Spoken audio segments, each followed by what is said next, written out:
Madam ఎలా అనిపించింది? చాలా బాగుందండి, సూపర్ సూపర్ ఎక్సలెంట్. చాలా అంటే చాలా బాగుందండి. ఒకప్పుడు మొగలి రేకులు 2008 లో 1300 ఎపిసోడ్స్, 1368 ఎపిసోడ్స్ మొగల్ రేకులు ఎంత హిట్ అయిందో, ఇప్పుడు అంతకన్నా వేరే ఇంకొక లెవెల్ కి తీసుకెళ్లారు ఈ మూవీని. ఆర్కే నాయుడు గారిని అప్పుడు ఎంత అభిమానించారు, ఇప్పుడు కూడా అంతే అభిమానిస్తారు. ఎందుకంటే మూవీని మూవీలా కాకుండా వేరే లెవెల్ గా, అంటే నేను అన్ని పోలీస్ స్టోరీస్ ఒకలాగే ఉంటాయని మైండ్ సెట్ తో వచ్చాను ఇక్కడికి. కానీ దాన్ని మించిన మూవీ ఇది. నేనైతే చెప్తున్నా, డెఫినెట్ గా లేడీస్ కి మంచి మెసేజ్, ప్రతి ఒక్కళ్ళు చూసి దీన్ని ఆదరించాలని నేను మనస్ఫూర్తిగా కోరుకుంటున్నా.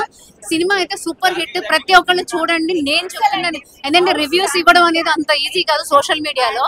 మనం సోషల్ మీడియాలో రివ్యూ ఇస్తున్నామంటే మూవీ ఎంత బాగుండకపోతే ఇవ్వలేము. అందులో లేడీస్ కి సంబంధించి చాలా అంటే చాలా బాగా చేశారండి. నేనైతే 100% ఇస్తాను. అదే చెప్తున్నాను, ఒకప్పుడు మొగల్ రేకులు చూసి 2008 లో ఆ 1368 ఎపిసోడ్స్ అని నేను ఒక నెంబర్ చెప్తున్నానంటే మీరు ఒకసారి ఆలోచించండి ఎంత బాగుందంటే. మూవీ అనేది చాలా బాగుందండి. అంటే సమాజంలో ఇప్పుడు ప్రజెంట్ ఎలాంటి సిచ్యువేషన్స్ ఉన్నాయో అవే మూవీలో చూపించారు.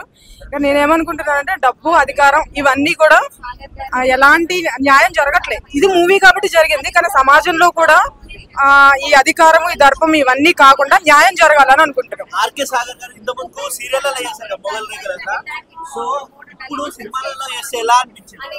చాలా పవర్ఫుల్ గా అనిపించింది అండి. ఒక ఆయన పోలీస్ ఆఫీసర్ గా ఆ న్యాయం చేసే విధానం, అలాగే ఒక అమ్మాయి అంటే ఆ సిచ్యువేషన్ లో అన్యాయం గురైన అమ్మాయికి న్యాయం చేయడం అనేది లాస్ట్ చాలా బాగా అనిపించింది. స్టోరీ ఎలా కొత్తగా అనిపించిందా?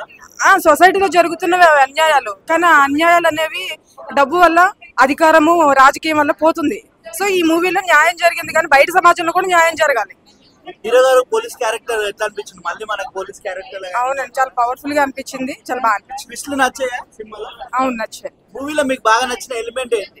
ఏ సీన్ నచ్చింది? అంటే ఇప్పుడు క్లైమాక్స్ లో ఆ అమ్మాయికి న్యాయం జరగడం అనేది నాకు బాగా నచ్చింది. ఎందుకంటే ఇప్పుడు టీఆర్పీ రేట్లు పెంచుకోవడం కోసం ఏదైనా అన్యాయం జరిగితే దాన్ని అన్యాయం గురైన అమ్మాయిని అసలు డిప్రెషన్ లోకి వెళ్ళిపోయి సూసైడ్ చేసుకునే పరిస్థితి వస్తుంది. కానీ ఒక ఆ తప్పుని కూడా ఆయన చెయ్యడం అనేది, అంటే హక్కును చేర్చుకోవడము, ఆమెకు న్యాయం చేయడము, మ్యారేజ్ చేసుకోవడం అనేది చాలా బాగుందండి.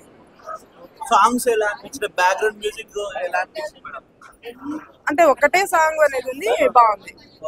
ఒకప్పుడు సీరియల్లో ప్రతిరోజు కూడా సీరియల్ కోసం 2 పాత్రలు ఉన్నాయి అందులో. కానీ ఆర్కే నాయుడు క్యారెక్టర్ కోసం డైలీ మేము ఆయన ఎప్పుడు వస్తారా సీరియల్, ఏ రోజుకి ఆ రోజు ఎప్పుడు ఆ క్యారెక్టర్ వస్తుందని మేము ఎదురు చూసేవాళ్ళం. తర్వాత ఇన్ని సంవత్సరాల తర్వాత మళ్ళీ ఆయన్ని ఒక పోలీస్ ఆఫీసర్ క్యారెక్టర్ లో చూడడం మాకు చాలా గర్వకారణంగా ఉందండి. Madam hi. మేడం హాయ్ అండి. ఎలా అనిపించింది మూవీ? చాలా గర్వంగా ఉందండి, చాలా గర్వంగా ఉంది. ఒక పోలీస్ ఆఫీసర్ క్యారెక్టర్ లో ఆయన చేసిందైతే చాలా న్యాయంగా చేశారు. ఒక చెప్పాలి అంటే చాలా గర్వంగా ఉందండి. ఆ ఒకప్పుడు మొగల్ రేకులు సీరియల్ చూసేవాళ్ళం, డే బై డే మొత్తం డైలీ ఎన్ని ఎపిసోడ్స్ వచ్చినాయో స్టార్టింగ్ నుంచి. ఆర్కే నాయుడు గారి క్యారెక్టర్ కోసం ఎదురు చూసిన రోజులు చాలా ఉన్నాయండి. ఆ తర్వాత జనసేన పార్టీ ద్వారా ఆయన మాకు కలవడం జరిగింది. ఆయనకు ఒకసారి మాట్లాడి ఆర్కే నాయుడు క్యారెక్టర్ చేయాలని కూడా మేము కోరుకున్నాము. ఇలాంటి పోలీస్ క్యారెక్టర్ ఆయన మాత్రమే చేయగలరండి. ఆయన నాకన్నా చిన్నవారైనా చాలా చాలా గర్వంగా ఫీల్ అవుతున్నామండి. చాలా గర్వంగా ఫీల్ అవుతున్నాం. ఆడవాళ్ళకి ఎటువంటి అన్యాయం జరగకూడదు, న్యాయం జరగాలని ఆయన పడ్డ కష్టం, ఆయన నిజంగా నటించినట్టు కాకుండా ఆ పాత్రలో జీవించినట్టే ఉందండి. ఆయనకి హ్యాట్స్ అప్ అండి.